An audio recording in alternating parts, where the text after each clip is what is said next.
Y los salvadoreños tienen también una decisión bien difícil porque por un lado están viendo las imágenes que salen del Ecuador y dicen, bueno, yo mejor me quedo más meses en estado de excepción, y me refiero al estado de emergencia que vive El Salvador desde hace más de 22 meses, ¿no? Pero por otro lado, oye, ¿cuál será el récord democrático hacia futuro un país que pase 2 años, 3 años, 4 años bajo gobierno de emergencia, ¿no? Antes de que me siga alargando para poner otras elecciones, Rusia, Vladimir Putin en marzo se tira de la reelección. Ucrania se suponía que tenía elecciones presidenciales este 2024. No se sabe si se van a llevar a cabo. Lo más probable es que no, porque por supuesto están en guerra. Nehemías Jaén y Luis Martínez en el primer ajedrez político del año 2024. ¿Cómo están? Feliz jueves. Hoy es como diciembre 42 o 11 de enero. Eso depende de dónde estés y con quién estés. Muy buenos días, amigos oyentes. Es un placer estar nuevamente aquí con Luis Martínez y con usted, don Guillermo Ruiz, aquí en la frecuencia de Ancon, Panamá. Es un placer estar aquí, en efecto, primer programa del año. Y bueno, ya vamos por el día 11 del mes de enero y yo creo que, bueno, poco a poco nos vamos acercando a ese periodo electoral panameño y como conversaba con Luis antes del programa, hay que hacer una revisión del 2024, una pre-revisión porque lo que viene es bomba con todos los procesos electorales en diferentes partes del globo. Nehemías, don Guillermo, este año va a ser un año inédito en la historia de la humanidad. Para poner un poquito en perspectiva, nunca antes en la historia han habido tantas elecciones en un mismo año. Este 2024 se calcula que van a haber 76 elecciones en 76 distintos países del mundo. Estamos hablando de 4.000 millones de personas están habilitadas a votar este 2024, a tomar una decisión sobre el rumbo político de su país. Por supuesto que en Panamá estamos todos muy atentos a las elecciones que vamos a tener el mes de mayo y entendemos la importancia de lo que se va a decidir en los próximos 5 años de gobierno en Panamá. Ahora imagínense que eso está sucediendo en 76 otros países a nivel mundial. Más de la mitad de la población del mundo tendrá de una manera u otra, libre, injusta o bien llevada, a dar su voto en unas urnas, ¿no? En las Américas tenemos que enumerar que, bueno, si bien pensamos que las de Estados Unidos son las más grandes, las más importantes, las que más van a marcar la historia y por supuesto que van a ser importantes y la vamos a comentar porque menuda decisión que tendrán los americanos entre Donald Trump y Joe Biden, pero si vemos en nuestra región tenemos elecciones presidenciales en México, tenemos elecciones presidenciales en El Salvador, en Panamá por supuesto, en Venezuela pero sin fecha, República Dominicana y Uruguay. Entonces estamos viendo que en países claves de la región, y si no me equivoco en Brasil van a haber elecciones regionales, ¿no? Así que prácticamente en los países más importantes de la región vamos a tomar una decisión. En El Salvador, por ejemplo, me parece un caso muy peculiar porque Nayib Bukele se tira a la reelección a pesar de que legalmente no podía, pero en el 2023 se hicieron todos los cambios legales que se tenían que hacer para permitir la candidatura a una reelección de Nayib Bukele. Y los salvadoreños tienen también una decisión bien difícil porque por un lado están viendo las imágenes que salen del Ecuador y dicen, bueno, yo mejor me quedo más meses en estado de excepción, y me refiero al estado de emergencia que vive El Salvador desde hace más de 22 meses, ¿no? Pero por otro lado, oye, ¿cuál será el récord democrático hacia futuro un país que pase 2 años, 3 años, 4 años bajo gobierno de emergencia, ¿no? Antes de que me siga alargando para poner otras elecciones, Rusia, Vladimir Putin en marzo se tira de la reelección. Ucrania se suponía que tenía elecciones presidenciales este 2024. No se sabe si se van a llevar a cabo. Lo más probable es que no, porque por supuesto están en guerra. Y bueno, Nehemías en Taiwán, ahorita este mismo fin de semana tenemos elecciones, un país pequeño en el Indo-Pacífico, pero la actitud y el discurso de ese nuevo mandatario de seguro determinará si Pekín acelera o frena sus planes de retomar control de la isla, entre muchas otras repercusiones. Así que para cerrar esta introducción, nuevamente, 76 países, 4.000 millones de personas, elecciones en todo el mundo, y justo el año siguiente, después de que la inteligencia artificial explote como herramienta para difundir información, campañas electorales que van a ser más problemáticas que nunca, un ambiente mediático sumamente polarizado en donde un país puede vivir tres realidades distintas, cada una con argumentos suficientemente válidos. Así que estoy escribiendo ahorita mi artículo de esta semana y lo que me hace pensar es que si va a haber un año en este próximo siglo que marca un antes y un después, lo más probable es que sea el 2024. No, definitivamente, Luis, gracias por ese repaso y mencionar la cantidad de países que harán el llamado a las urnas a sus pueblos.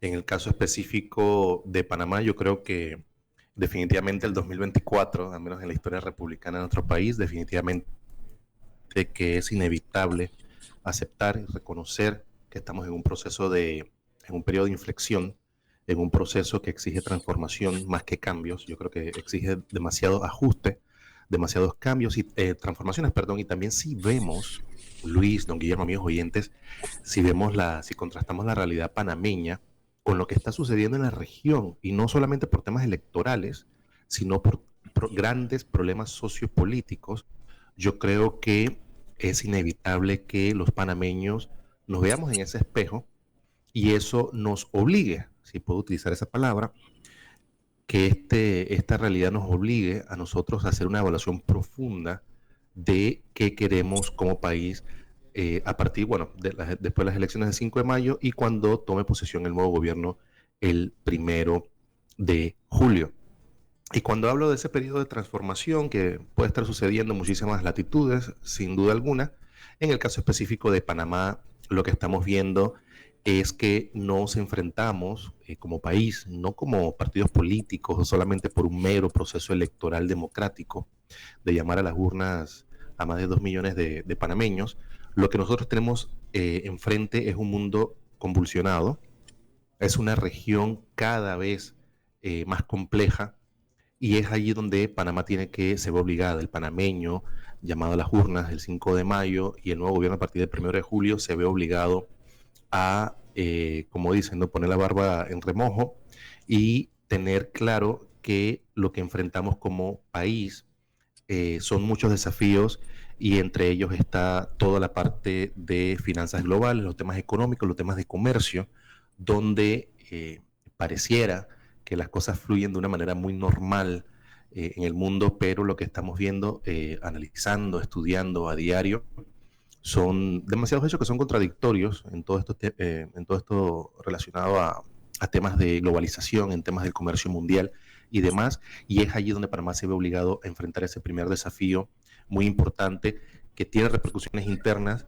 pero tiene una relación internacional muy particular, que es cómo fortalecer su comercio internacional, cómo ubicar la mayor cantidad de productos, en este caso la mayoría son agrícolas, en los mercados internacionales, compitiendo con otros países, y también yendo en contra de estas corrientes que atentan con causar algún tipo de quiebre a nivel del comercio internacional. Al mismo tiempo, ha sido discusión, amigos oyentes, desde la semana pasada creo que se ha intensificado, don Guillermo, digamos, usted si estoy equivocado, pero se ha intensificado el discurso sobre el tema de la deuda pública de Panamá y esas repercusiones en el peso que tendrá, que tiene y que están en incremento, está en aumento, el peso que tiene el Estado panameño para poder cubrir sus responsabilidades a nivel internacional, en el mercado financiero internacional, con temas relacionados a la deuda. Entonces, cuando analizamos también la situación interna del país, sobre todo después de 3 años de pandemia, no estamos en la mejor posición. Al final de cuentas, lo que se necesita es mucha inversión pública en diferentes sectores, y al mismo tiempo más que inversión pública, lo que se necesita y se exige, o al menos la población, un buen segmento de la población lo está viendo y lo está exigiendo, es mejorar el uso de fondos públicos, y eso en relación también a la disposición de esos recursos, que son los que nos están haciendo falta.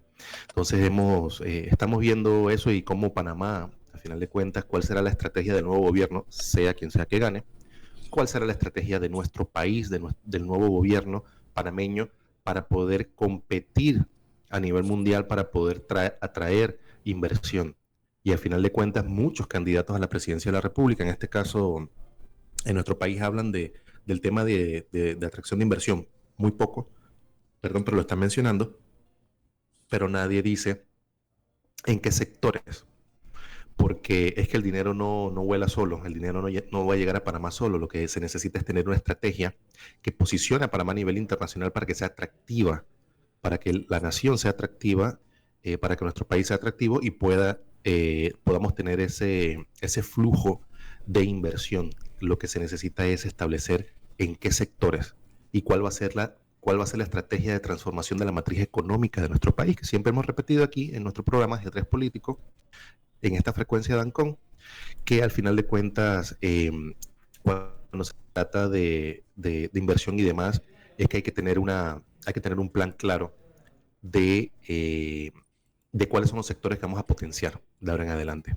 Después de todo lo que ha sucedido con la mina y todo lo que vivimos en el año pasado, a finales del año 2023, yo creo que el país ha quedado sumamente golpeado en diferentes sectores, y al final de cuentas es que la imagen de nuestro país se ha visto indudablemente, y muchos no querrán aceptarlo, pero la imagen internacional de Panamá ha sido fuertemente golpeada por las decisiones y los pasos que se dieron, digo yo que de manera muy errónea, en cuanto al tema minero en nuestro país. Aparte de las elecciones, Luis, don Guillermo, amigos oyentes, es lamentable ver la situación que está creciendo en Ecuador, cuando nosotros pensábamos que ya lo habíamos visto todo en nuestros países hermanos de la región latinoamericana y caribeña. Definitivamente que nos despertamos cada día con situaciones nuevas, y lo que está sucediendo en Ecuador, donde el mismo presidente, que de hecho recientemente tomó posesión de su cargo como presidente de la República del Ecuador, el presidente Daniel Noboa, ha declarado básicamente que en ese país sureño, muy cercano a nosotros, muy hermano, lo que están viviendo actualmente es básicamente un conflicto armado interno. Cuando nosotros pensábamos que la región ya había avanzado, había salido de ese tipo de conflictos internos que tienen un origen, una matriz, una génesis muy relacionada a temas sociopolíticos, nos damos cuenta que estamos en un proceso de reversión, de estabilidad en temas de seguridad, en temas social y en temas políticos. En este caso, Ecuador, las imágenes que vimos, que le han dado la vuelta al mundo, definitivamente han sido sorprendentes. Básicamente, si le podemos llamar así, ese ataque, nosotros que estamos en medios de comunicación, lo que vimos, ese ataque en una sala básicamente de noticias, yo creo que ha dejado con los ojos abiertos a medio mundo, y es muy lamentable que eso haya sucedido en la televisora ecuatoriana TC.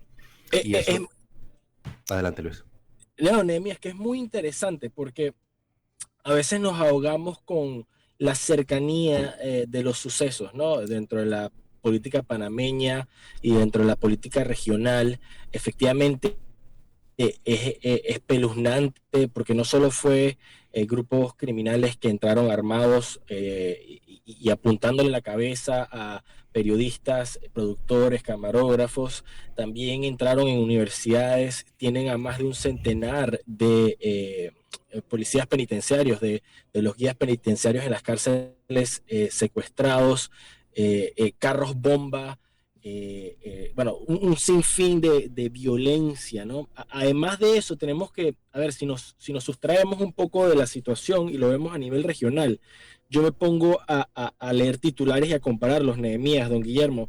Cuando uno, por ejemplo, piensa en el Medio Oriente y se pone a ver las complejidades, dice, bueno, Israel contra los palestinos, pero los palestinos en verdad está la autoridad palestina, pero también está Hamas, y los iraníes apoyan a Hezbollah, que está en Líbano, pero Líbano tiene su gobierno, pero Hezbollah manda, y después los hutíes en Yemen, ayudados también por Irán, lanzando misiles. Entonces cuando vemos eso, y después te volteas y ves América Latina, y ves que grupos narcocriminales, o sea, los carteles, controlan grandes partes de Ecuador, controlan más de la mitad del territorio venezolano, un cuarto del territorio mexicano, también un cuarto del territorio colombiano, partes del Darién, y te das cuenta lo similar que son ambas situaciones.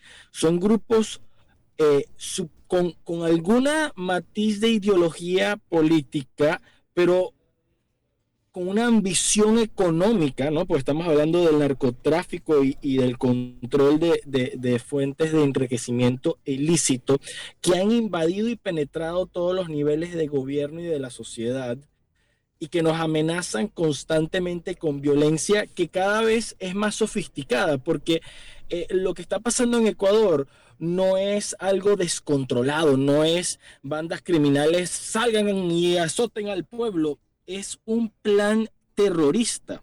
Y me refiero a que estas bandas criminales en Ecuador saben que con poco terror pueden atemorizar a una población entera, con pocas herramientas, con celulares, con drones, con escopetas caseras, pueden tomarse canales de televisión e invadir universidades.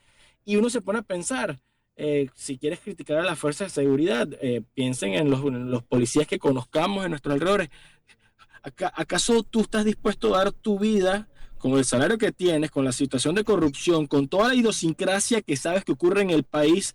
¿Qué seguridad puedes tú aportarle al país siendo un policía humilde que si no te matan en el trabajo te matan en la casa o en tu barrio, o un policía que al revés, lo único que le han enseñado es agarrar tu fusil y dispara? Entonces es una situación anárquica, y lo que estamos viendo es que en América Latina estamos en conflicto armado. O sea, estamos para la audiencia, así como nos imaginamos en nuestras mentes el Medio Oriente como un lugar desordenado de conflictos, de tribus y de cosas que no podemos entender. Bueno, así mismo nos verá el mundo a nosotros, y así mismo nos estamos desarrollando.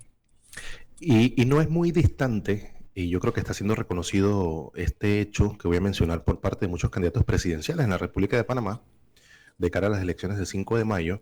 No es muy distante lo que mencionas, Luis, y lo que hemos visto en las últimas semanas, no solamente en los últimos días, pero en las últimas semanas, los últimos meses, sobre el tema de la narcopolítica, esa reactivación, que tenemos que llamarlo, de terrorismo, que está existiendo en el Ecuador.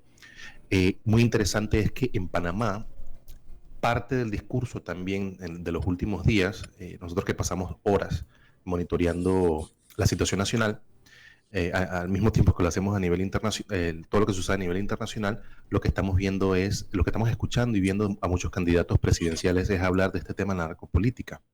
Pero don Guillermo, Luis, amigos oyentes, ¿desde hace cuántos años estamos nosotros tocando este tema de la narcopolítica en el país? En Panamá me refiero. Pero, ¿qué se ha hecho con eso? Todo el mundo habla del cuco, pero nadie sabe ni quién es el cuco, ni dónde está el cuco, ni cuándo viene el cuco. Entonces, no logramos verdaderamente tranquilizar a la población o hacerles ver a la población o de hecho ejecutar políticas específicas que vayan contra a la proliferación de este tipo de hechos en el país. Entonces, muchos candidatos ahorita mismo están tomando este discurso, pero es que es como que dijéramos que algo está pasando, pero nadie dice qué es, ni quién es, ni cómo, ni cuándo. Entonces, yo creo que hay parte de irresponsabilidad de parte, vaga la cacofonía, de parte de muchos candidatos presidenciales, de muchísimos partidos, pero no están haciendo de esto un debate nacional y tampoco están presentando cuáles son las medidas que van a implementar a partir del 1 de julio para evitar que en Panamá lleguemos a un nivel como está sucediendo en el contexto ecuatoriano. Entonces, yo creo que aquí hay muchas contradicciones a nivel nacional, a nivel regional, y la verdad que al final no vemos nada tangible de cómo estas cosas o estos hechos o estos temas van a ser tratados a partir del 1 de julio. Entonces es allí donde hay que hacer un llamado de atención también. Lo que nosotros necesitamos, pues hay que decirlo, es ley y orden. Y recientemente un candidato presidencial en Panamá, creo que fue hoy, ayer, en un programa matutino, en una emisora local, mencionó algo que me gustó mucho, mencionó por primera vez que se trata de establecer ley y orden. Y yo creo que al final de cuentas eso es lo que está sucediendo en América Latina, Luis, y tú siempre lo comentas con este tema de cuáles son los pilares democráticos, cuáles son los pilares del mundo del orden liberal internacional durante las últimas décadas, y al final de cuentas yo creo que tenemos que regresar es al origen. Y el origen está en hacer prevalecer la ley, hacerla cumplir con la Constitución y sus mandatos, y hacer que todos, obligarnos a todos, básicamente, a seguir esa línea que es la línea de la ley y el orden. Para muchos parecerá que hablar de esto, no solamente por Ecuador, por Colombia, por Panamá, por México y demás, es un tema, para muchos parecerá un tema así como que, ok, ¿de qué estás hablando, Nehemías Jaén? ¿Estás hablando de mano dura? ¿Estás hablando de un buquelazo? ¿Estás hablando de qué? Bueno, de mi parte yo nunca voy a utilizar a Bukele como referente de nada, sobre todo cuando se hacen cosas que van en contra de la Constitución y la misma ley también, y hasta de los derechos humanos. Pero en nuestro país definitivamente que no quiero un buquelazo, pero sí es necesario que comencemos a hablar de ley y orden. Don Guillermo, Luis, amigos oyentes, mientras no se restablezca esa vigencia de la ley y se establezcan medidas para mantener el país en orden y que la población se sienta segura, se sienta cómoda y tranquila de que en efecto las cosas se están haciendo como así lo manda la ley y la Constitución y la ley, yo creo que nosotros no podemos básicamente tener ninguna visión específica de qué sucederá durante los próximos 5 años. Yo creo que ahí está el reto. Definitivamente que hay muchos temas particulares de interés para Panamá y para el próximo gobierno, como es el tema del agua, relacionado también al Canal de Panamá. Está el tema también de la imagen internacional de Panamá para poder entonces reactivar la economía y verdaderamente tener una plataforma eficiente para la atracción de inversión, y por supuesto el tema del seguro social. Pero estos temas definitivamente que después de estar estudiando tanto en los últimos meses y demás, yo creo que no podemos llegar a ello si nosotros no establecemos, repito, un Estado de derecho funcional donde prevalezca la Constitución y la ley. Y lastimosamente eso es lo que estamos viendo en países como Ecuador actualmente. 11:29, antes que alguien más tome la palabra y nos pasemos, yo les diría que vayamos a la pausa, ¿les parece?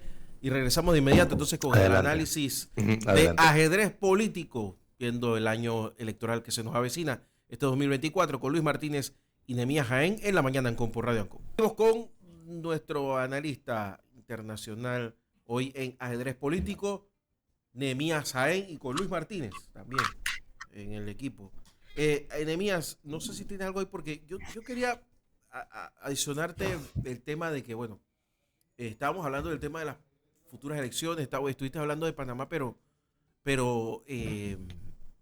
elecciones que impactan en Panamá, por ejemplo, el caso de México y sobre todo Estados Unidos, que tienes en ciernes un escenario donde la señora Sheinbaum, que da la impresión de que va a terminar ganando las elecciones en México, digamos que está un poco más a la derecha de López Obrador. Yo la situaría casi cerca del PRI. Es más moderada. Yo la situaría casi cerca del PRI, pero sin el PRI. Digamos que es como más componedora. Incluso yo he visto que se ha reunido con algunas personas. Va a ser el equipo de López Obrador, creo que va a dar un paso atrás, o lo van a empujar para atrás. Ella va a traer su propio equipo. O sea, vamos a un verdadero cambio en México, porque ya no es otra vez López Obrador, que tiene, no sé, como 20 años tratando de ser presidente. Ya no es el PRI, ya no es el PAN. Ahora es alguien que, digamos que sí le va a dar una cara diferente a la política de México. Y también tenemos el caso de Estados Unidos, donde a diferencia de acá, que a pesar de que Donald Trump tiene, ya ni sé cuántos juicios tiene andando, no hay nada que le impida llegar a ser presidente, y salvo catástrofe para él, va rumbo de colisión hacia la Casa Blanca. Creo que eso va a ser importante tenerlo en cuenta con el torneo electoral panameño también, ¿no? Porque hay algunas cosas ahí que tienen que embonar, sobre todo económicas y políticas. No, definitivamente, bueno, desde el punto de vista panameño es indiscutible, aunque a muchas personas parece que se les olvida, que nuestro socio estratégico principal en todos los sentidos es nada más y nada menos que los Estados Unidos de América. Es por eso que mencionamos aquí en Ajedrez Político siempre lo que sucede o cómo se desarrolla la parte política, los temas financieros y económicos de Estados Unidos, porque tiene un impacto, tiene una influencia directa sobre nuestro país. En el tema electoral, definitivamente, don Guillermo, en efecto, si vemos a un presidente que está de juicio, bueno, de acusación tras acusación y demás, pero que definitivamente es muy probable, casi seguro ya que vaya a participar en el torneo de noviembre de este año, es nada más y nada menos que Donald Trump. A muchos no les gustará, a otros sí, unos se sentirán muy cómodos. Yo siempre he dicho que si yo fuera americano, si fuera estadounidense, yo fuera republicano, pero no apoyaría expresamente al presidente Trump. Yo soy más de la corriente tipo Healy, tipo Mike Pompeo, que de hecho ni siquiera se presentó. Mike Pompeo al final, siempre pensé que ese sería el gallo tapado del Partido Republicano para las elecciones, pero bueno, encontraron otras opciones allí. Y definitivamente todo lo que suceda en este periodo, en este año, rumbo a las elecciones de noviembre en Estados Unidos, son de interés para nuestro país, para la región y sobre todo, más allá de la región, porque bueno, hay muchas discusiones allí en los últimos, qué sé yo, desde el periodo de Obama, hay mucha discusión sobre ese abandono, si le podemos llamar así, o bueno, así lo han llamado muchos analistas, el abandono que ha tenido Estados Unidos en su relación con el resto de la región del continente americano, en este caso específico América Latina y el Caribe, y yo creo que se ha sentido mucho. Durante mucho tiempo, don Guillermo, estuvieron muchos analistas, hablaban de este abandono y contrastaban entonces ese retiro de Estados Unidos de temas importantes o prioritarios en la región latinoamericana y caribeña, y lo contrastaban con el hecho de la entrada y el empuje muy fuerte que tuvo China, sobre todo en los últimos 10 años. Y me parece, no quisiera equivocarme en esa apreciación, pero a mí me parece que ahora estamos teniendo dos efectos, ¿no? Se mantiene ese retiro parcial, ahora le llamo yo, porque al menos en el caso de Panamá, en el caso de Colombia y otros países, pues Estados Unidos poco a poco ha dado pasos en dirección a retomar o fortalecer su relación con países como el nuestro. Pero yo contrasto dos hechos, ¿no? Se mantiene ese abandono parcial, pero al mismo tiempo tampoco hemos visto grandes avances de China en la región. Yo creo que eso es lo que estamos ahorita. Yo, bueno, he estado desde el último trimestre, el último cuatrimestre del año pasado, he estado, por lo que hago a nivel profesional, he estado estudiando esa pausa de China en la región, aparte de temas de comercio, exportación, el tema de vehículos eléctricos o en temas de energía y demás. Yo creo que ha habido un bajón en la presencia de China en la región. Eso no quiere decir que ellos estén en retiro, en lo absoluto. Yo creo que no pueden retirarse de la región por la importancia que tienen países específicos. Lo que sí hemos visto que no ha habido ningún plan específico, ninguna política específica de China que haya podido verdaderamente hacerla o mejorar la relación a nivel general con toda la región como un solo bloque. Yo creo que es allí, yo no le diría que es un fracaso de China, yo creo que simplemente fue un tema de entendimiento de cómo funciona la región, y lo estamos viendo, lo estamos discutiendo, ¿no? Lo que sucede en Ecuador, totalmente distinto a lo de Colombia. A nivel interno no hay ningún tipo de comunicación efectiva entre los líderes latinoamericanos, en este caso me refiero a los presidentes de los países latinoamericanos y caribeños, y al final China por algún momento intentó tener una comunicación, un acercamiento, una relación de tipo China con un bloque específico, en este caso América Latina y el Caribe, pero eso no surtió ningún tipo de efectos. Y han regresado básicamente al origen de la relación China con los países de América Latina, que es una relación totalmente uno a uno. Las relaciones de China con Brasil, las relaciones de China con Argentina, y así se van. Y nosotros lo hemos visto como panameños, don Guillermo, hemos visto eso en Panamá. Pasamos varios años al principio del establecimiento de relaciones entre la República Popular China y la República de Panamá. Vimos cómo muy rápidamente se fue desarrollando este vínculo con China, y a partir de la llegada del señor presidente Laurentino Cortizo al poder en la República de Panamá, lo que vimos no fue ni un alejamiento, ni una suspensión, ni nada, simplemente fue como un congelamiento de todo. Y parece que la excusa perfecta, hasta para ese caso, con China, la excusa perfecta fue la pandemia, ¿no? Y al final, don Guillermo, la administración del señor presidente Laurentino Cortizo se está despidiendo del Palacio de las Garzas sin ningún tipo de política específica, ningún tipo de política funcional, llamémosles así, sobre el tema de China.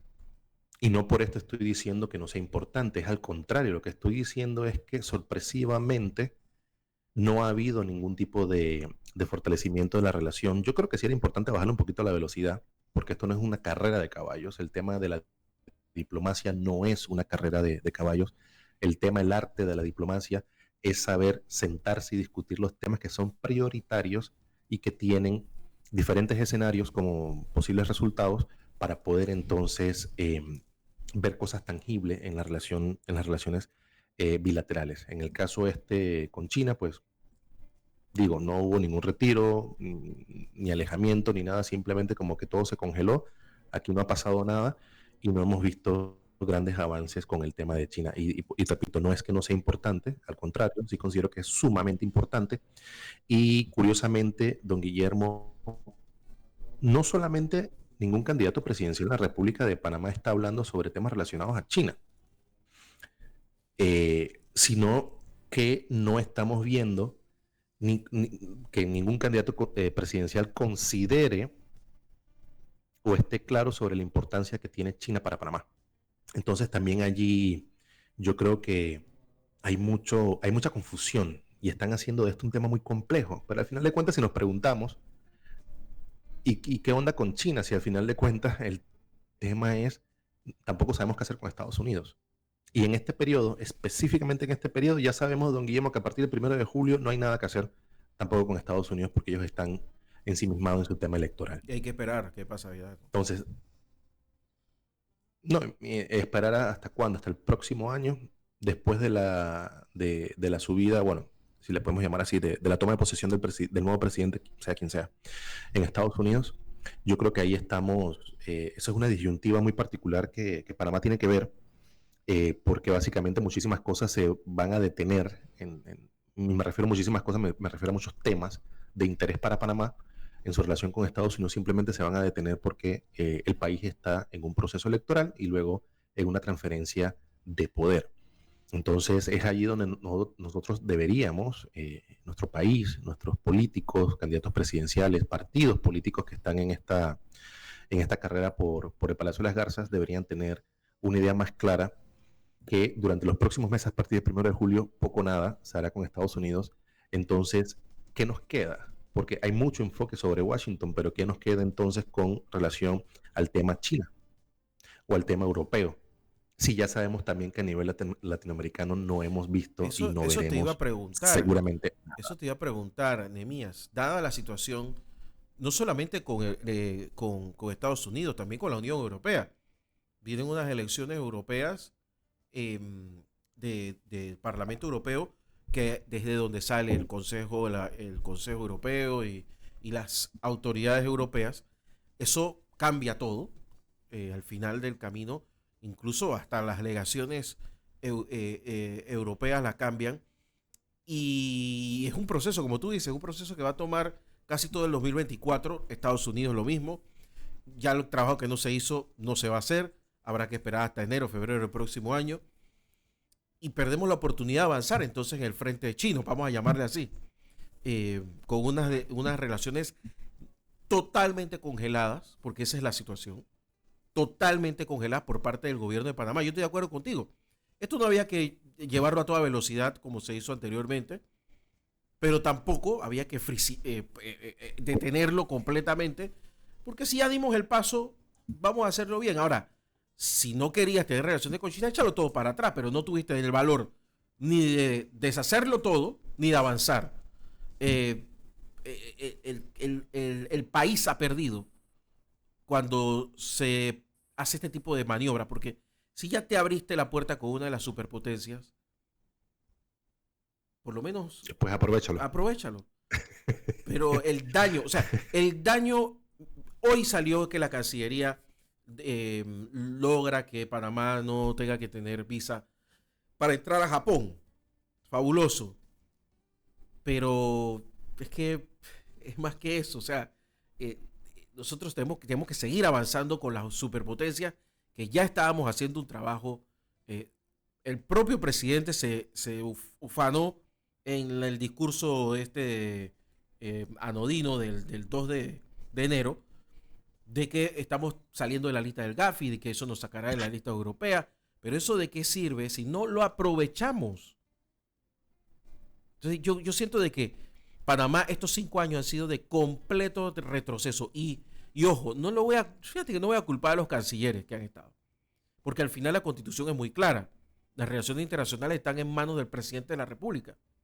El presidente de la República. Las políticas públicas de relaciones exteriores de Panamá, en un ejercicio de 100 puntos, yo no le pondría más de 10. Es un fracaso total.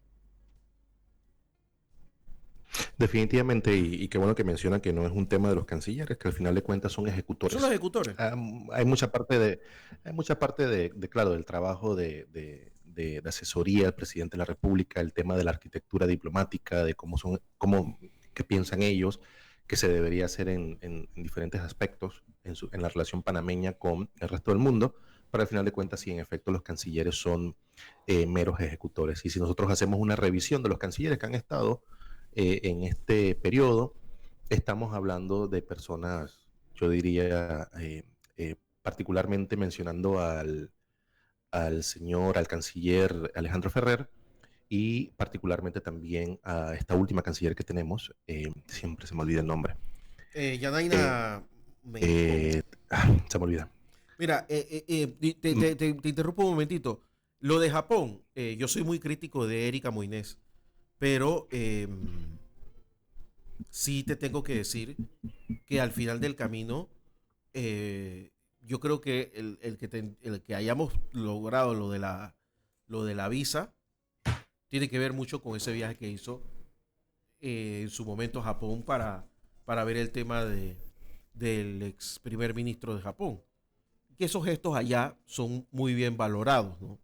Apreciados en Asia, por supuesto. Tú eres especialista. Como dicen ellos, esas muestras de respeto, definitivamente que en la cultura asiática, pay respect, como dicen en inglés, esa demostración de respeto, definitivamente que cala en los países asiáticos, sobre todo Japón, Corea, Taiwán, China, etcétera. Pero algo muy particular sobre este tema, don Guillermo. Yo vi la noticia hace un par de horas. Lo que me llama la atención, no entendí al final, es inmediato, porque no tiene fecha de inicio. Entonces, yo asumo que es inmediato, no lo sé, voy a preguntar más tarde. Qué bueno que los panameños no necesitemos visa para Japón. Yo siempre he dicho que es muy curioso que no necesitemos visa para ir a Corea, por ejemplo, desde hace muchísimo tiempo, pero sí a Japón. Y yo siempre hago el chiste de que no se me ocurre, o sea, no conozco a ningún panameño que un día se despierte y diga, me voy a ir a Japón y me voy a quedar allá ilegalmente. Como no necesito visa, voy para allá, entro y me quedo. Ni siquiera lo hacen para turismo. Muy pocos panameños viajan por turismo a ese país tan hermoso como lo es Japón. Tuve la oportunidad de estar hace un par de meses, por última vez, hace 3-4 meses estuve en Tokio. Normalmente trato de visitar Japón una vez al año por temas de trabajo, 1 o 2 veces al año por temas de trabajo.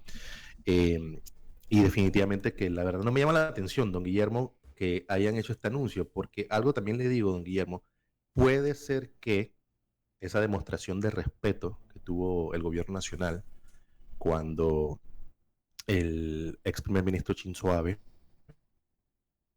fue asesinado y viajó una misión oficial a las honras fúnebres y demás. Pero, don Guillermo, algo que no se nos olvide, esto no es nuevo. Este tema de la supresión de visas y demás, este es un tema viejísimo, don Guillermo. Sí. Y lo sé de primera mano. Que era el caso de Canadá. Muy buena relación. Que era el caso de Canadá, que nosotros teníamos que tener visa porque todavía estaba el tema de los migrantes de 1989-88. Imagínate. Y ahora eso se destrabó con un buen trabajo diplomático que se hizo allá. Pero son cosas, ¿no? Son cositas que parecen minucias, pero que hay que hacerlas. Es solamente empujarlas. Sí, yo creo que aquí al final yo quiero aprovechar el tema y el espacio para felicitar a los 3 últimos embajadores. Los 3 últimos. Sí, creo que los 3 últimos que ha tenido, no sé si son los 3 últimos, pero en ese orden de los que me acuerdo que sé que hicieron un trabajo muy bueno en Japón. Tengo que mencionar al doctor Alfredo Martís, que si no me equivoco, si la memoria no me es infiel, el tema inició en su periodo como embajador de Panamá ante Japón. También hay que destacar y felicitar las gestiones en este sentido por la supresión de visas, que parecerá algo pequeño, pero es importantísimo. Eso destaca el nivel de la relación entre nuestros países. Hay que mencionar también y felicitar al ex embajador Cosmas, que creo que fue en el periodo del presidente Martinelli, si no me equivoco.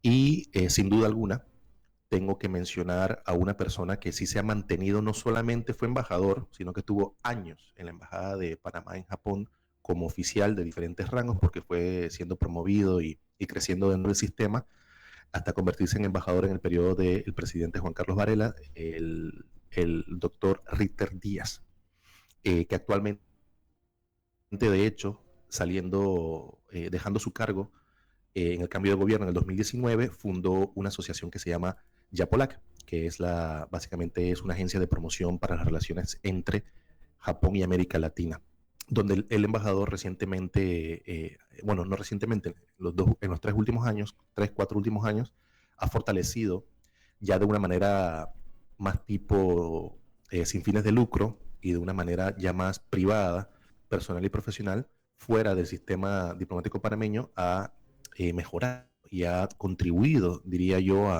al fortalecimiento de las relaciones no solamente de Japón con Panamá, sino de Japón con toda la región latinoamericana y caribeña a través de intercambios estudiantiles, en temas relacionados a ciencias, temas relacionados a tecnologías y demás. Entonces, hay que aprovechar, don Guillermo, hay que siempre tener en cuenta para poder felicitar y agradecerle ese trabajo que han hecho en este caso 3 diplomáticos destacados, como vuelvo a mencionar, el doctor Alfredo Martís, el embajador Cosmas y el último embajador, el gobierno anterior, el último, el doctor Ritter Díaz. Así es que sí, es una buena noticia al final. Yo creo que esto de alguna forma u otra, si va acompañado de otro tipo de decisiones, como fortalecer no solamente temas de turismo, sino también incrementar ese intercambio comercial y saber, don Guillermo, qué ha pasado en los últimos años, que Panamá ha dejado de ser el punto de referencia en la región para Japón. Yo creo que esa es la revisión que hay que hacer ahorita, ya después de celebrar y estar muy contentos por este tema de supresión de visas para los panameños que quieran viajar a Japón. Yo creo que a la revisión sobre el tema de Japón, yo creo que es más profunda que un tema de supresión de visas. Yo creo que el tema es hacer una revisión particular de cuál es el estatus de las relaciones. Y si los oyentes no lo saben, recientemente, creo que fue esta semana, don Guillermo, si no me equivoco, fue la celebración de los 120 años de establecimiento de relaciones diplomáticas entre Panamá y Japón. De hecho, en ese contexto fue que el actual primer ministro Kishida hizo el anuncio sobre ese tema de la supresión de visas. Imagínense, amigos oyentes, estamos hablando de 120 años de relaciones diplomáticas, estamos hablando de una relación del más alto nivel entre 2 países marítimos. Si no me equivoco, Japón es el cliente principal de la Marina Mercante panameña. Y yo creo que estas son las cosas que hay que destacar. Japón es uno de los grandes constructores de buques también a nivel mundial. Y no solamente la construcción de buques, sino el desarrollo de tecnologías en todo lo relacionado al tema marítimo. Japón también destaca como una nación con con muchísimas tendencias de servicios en temas logísticos. Aparte que, claro, si comenzamos a hablar de ciencia y tecnología nunca vamos a terminar, pero es allí donde cabe hacer la pregunta es cuál es el estatus de las relaciones entre ambos países más allá del tema marítimo, más allá del tema de la Marina Mercante Panameña y los beneficios que han encontrado los armadores. Los armadores son los dueños de buques japoneses que registran sus barcos con nuestro pabellón nacional. Yo creo que hay que hacer esa revisión. Yo creo que no hay que parar aquí, sino que hay que llevar esto a una discusión más profunda. Y de allí también, don Guillermo, estamos hablando del tema de las relaciones con Estados Unidos, del cambio de gobierno de nosotros el 1 de julio, estamos hablando de las elecciones en noviembre, la toma de posesión en enero en Estados Unidos y demás. Yo creo que, y de los procesos electorales también y demás en Europa, yo creo que también va a ser un periodo interesante, don Guillermo, a partir del 1 de julio, los primeros 6 meses de gobierno, yo creo que va a ser un periodo muy interesante a nivel diplomático panameño y yo creo que todo va a iniciar también, don Guillermo, con quiénes serán los representantes de nuestro país en estos grandes países a partir del 1 de julio. Yo creo que eso también va a ser muy importante. Yo creo que al panameño en sí siempre le ha faltado opinar, comentar, estudiar, saber quiénes nos representan en el extranjero. Y yo creo que, y lo sé en carne propia por mis experiencias pasadas durante 7 años trabajando en 3 gobiernos diferentes panameños en China, como diplomático, yo creo que mucho depende, don Guillermo, de a quienes manda el presidente de la República, en este caso el que tome posesión a partir del 1 de julio, a quién enviará a ser su representante, porque lo que tenemos que tener en cuenta es que un embajador representa al país, representa a la nación y representa al presidente de la República. Ese es su representante, eso es un embajador, es el representante del país y un representante del presidente de la República en los diferentes países en el mundo. Yo creo que por ahí también debe estar la discusión y yo creo que cuando se haga ese análisis, cuando se conozca después de las elecciones y ya antes de tomar posesión el 1 de julio y conozcamos quiénes van a estar fuera representando a nuestro país y al presidente de la República en turno, yo creo que de allí vamos a tener un poquito más de pistas o de conocimiento sobre si de verdad el nuevo gobierno a partir del 1 de julio tomará en serio este tema de las relaciones internacionales, de la diplomacia, para poder de hecho ejecutar esas políticas que tanto necesitamos, sobre todo en temas financieros, en temas económicos y en temas comerciales, don Guillermo. Vamos a ver qué sucede, pero definitivamente, como dijo Luis, es un año muy particular, muy especial y muy decisivo en más de 70 países en el mundo que se abocan a elecciones. Y como repito, como lo he dicho ya en varias ocasiones en este espacio, en un mundo tan convulsionado, una región tan convulsionada, Guillermo. Vamos a ver cómo termina todo, mi estimado Nehemías, porque yo te digo la verdad, viendo desde aquí ya 4 meses de las elecciones y a uno de iniciar la campaña electoral, esto no pinta bien. No pinta bien porque tú no ves no se tiene muy claro cuáles son los equipos de los candidatos y en el mejor de los casos no se ve que es un tema que les interesa o que le tienen alguna relevancia. Yo te diría que salvo los 2 expresidentes, que por cierto, uno de ellos ya tuvo el problema aquel de que pues, terminó poniendo cónsules improvisando, pues vamos a ser honestos, improvisando, porque no tenía el equipo. El otro fue un poco más porque el partido que representaba tenía un poco más de recurso humano, pero vemos que incluso ese mismo partido ahora ha fracasado de una manera estrepitosa en las relaciones internacionales. Así que también hay un tema de ver cuál va a ser la visión, ¿no? Si finalmente vamos a buscar profesionalizar el tema, vamos a evaluar al equipo que está afuera ahora mismo, al que ha estado ya, porque no tiene nada de malo poner un embajador de otro partido político, siempre y cuando sea una persona que sepa representar al país y siga las instrucciones que se mandan de Cancillería. Pero bueno,